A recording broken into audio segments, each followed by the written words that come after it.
Hey guys, how is it going? Mario here. In today's video, I'll take a look at Chelsea's loss against Juventus.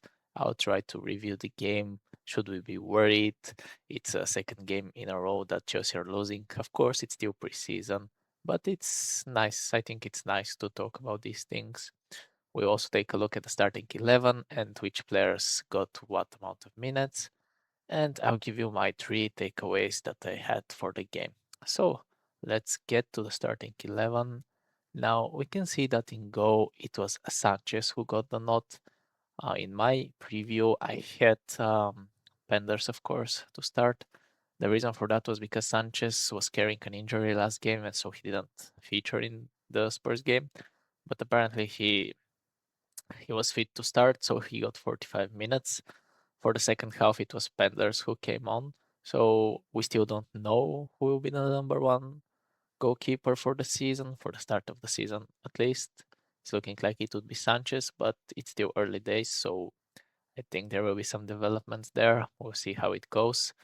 In defense, it was mostly what we expected, with the exception of Tosin. Now, Cowell was not in training, so he didn't start the game, and we later learned that he had a contact injury, small one, but it took him out of the game. So hopefully he'll be fine for the next games to come, but it was Tosin who started instead. Now his defensive partner was Wesley Fofana. The fullbacks were Jorel Hato and Mark Palestra. And yeah, overall, the only surprise in defense was Tosin, as I said. I thought Palestra did quite well again for the second time in a row. In midfield, we saw Caicedo and Nicole Jazuli. Caicedo returning after his World Cup run with Ecuador is finished, and he was quick to remind us all how good he is. And Nicole Jazuli, at just the ripe age of 16, he started this preseason game. He's an academy product, and I thought he did really well for the 65 minutes he was on the pitch. I was expecting Wavia to play, but he came on in the second half for him. Now, up front, it's where the interesting things were happening, I guess. Welbeck started as the striker and João Pedro started behind him. Now, we've seen this at Brighton, so I guess Alonso wanted to try how that would work, and also Palmer was missing, of course. He had a similar injury to Cowell's, so hopefully he'll be fine for the games to come. On the flanks, we had Gittens, as I predicted, and then we had Cuenda. Now, I thought Esteval would play, but Cuenda got the first half and Esteval got the second. Cuenda, I thought he had some nice moments when he was on the pitch. He had one or two good crosses. He also had some long range attempts, not very successful ones, but at least he was trying to create something, I guess. And also, I thought he was partnering quite well with Palestra on the right side. If we continue with the players that started on the bench during halftime, there were four changes. As I said, Penders and Estevao were two of the players that came on. The other two were Sar and Jackson, the Senegal duo. And Jackson was later substituted. Apparently, he agreed with Alonso to give some minutes to Mudryk. So Mudryk also got like 10 minutes, something like this, to end the game. And he had quite a loud reception when he came on. So I guess the fans were all excited to see him back. But some other players that came on, we saw Lavia, we saw Esugu, who was in the second half, who was our captain. And I thought that was pretty interesting. We saw Anselmino, Archimpong, of course, and Satpaev. So yeah, we saw a lot of the players. Someone who we didn't see was Pedro Neto, which I thought was quite interesting, but maybe we'll see him in the next game. But yeah, overall, I thought the game was pretty, how can you say, pretty hard to watch, boring one. Some people would say that's just the Italian way of playing. Was that the only reason? I don't know. Chelsea really struggled to break down a defensively sound team again. And yeah, we were in control for most of the game, but against the run of play, Juventus scored a worldie. It was an absolutely gorgeous goal that Penders couldn't get near to. And for the rest of the game, they just packed things up and we couldn't really create something. We had some opportunities. Now, I'm not going to pretend we didn't have any opportunities to score. I can remember Palestra, he had two chances to score, and we had a cross from Cuenda that was met by Welbeck, I believe, but it was also attacked by João Pedro, so they kind of just got into each other's way. So nothing really came out of that too.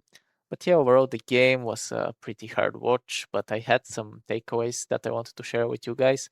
So let's get into the first one. The first one is Caicedo and Palestra. That's what I've named it. The reason I chose those two players is because I thought they were the best players on the Chelsea side of the pitch. Now, Caicedo was just doing his usual Caicedo things. He was winning possession back. He was combining. He was controlling the midfield, just the usual Caicedo. And Palestra was actually pressing with him. He was winning the ball back as well, and he was driving the play forward. In the first half, he was combining really well with Cuenda, and I've already pointed out in some of my previous reviews that he has some exciting relationship building with Estevao, but we saw that today he was also quite adaptable to playing with Cuenda too. In the second half, he also played a bit with Estevao, but I was really impressed with how Palestra played. He also got into some really attacking positions. He two times he was one on one with the goalkeeper. He missed the situations, but it is a nice sign that he's getting into those positions, and I believe we'll see quite some goals from this guy this season. Quite a few goals, I meant, of course. And overall, he's quickly becoming one of my favorites. Now, I know it's only preseason and he hasn't really played any real games yet, but there is something at this kid. Just keep an eye on him. Now, the second takeaway that I have is the attacking struggles of Chelsea. Basically, Chelsea just couldn't break down Juventus, and it's like we've seen the same script, guys. It's a team that's defensively organized. It's the game settles down, and Chelsea just try the same attacking patterns over and over again, and we can never break them down. So it was one of those games. We also had some poor finishing. And I already mentioned Palestra had two big chances that he missed. The Welbeck chance as well. But I think these things will improve once we have those players that I've listed, Enzo Palmer, Rogers, and James join up with the rest of the team, because they will help with the creativity aspect of the team.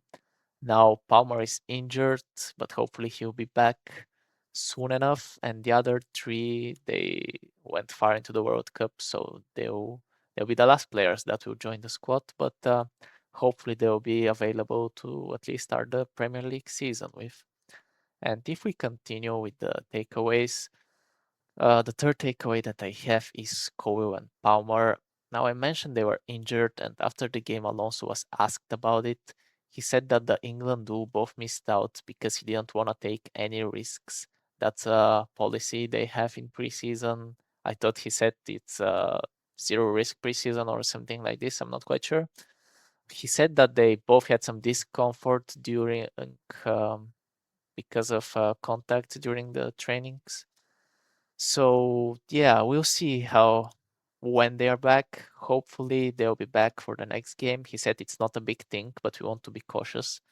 So there is something there. Now we know they both had bad injuries last season. Of course, Cowell was worse, but also Palmer, he had so many injuries last season. He didn't really look like himself.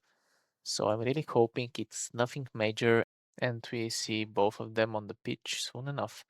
Now, guys, if you managed to get this far into the video, please leave it a like, share your thoughts in the comments, and I'll see you in the next video, guys. Remember to keep the blue flag flying high.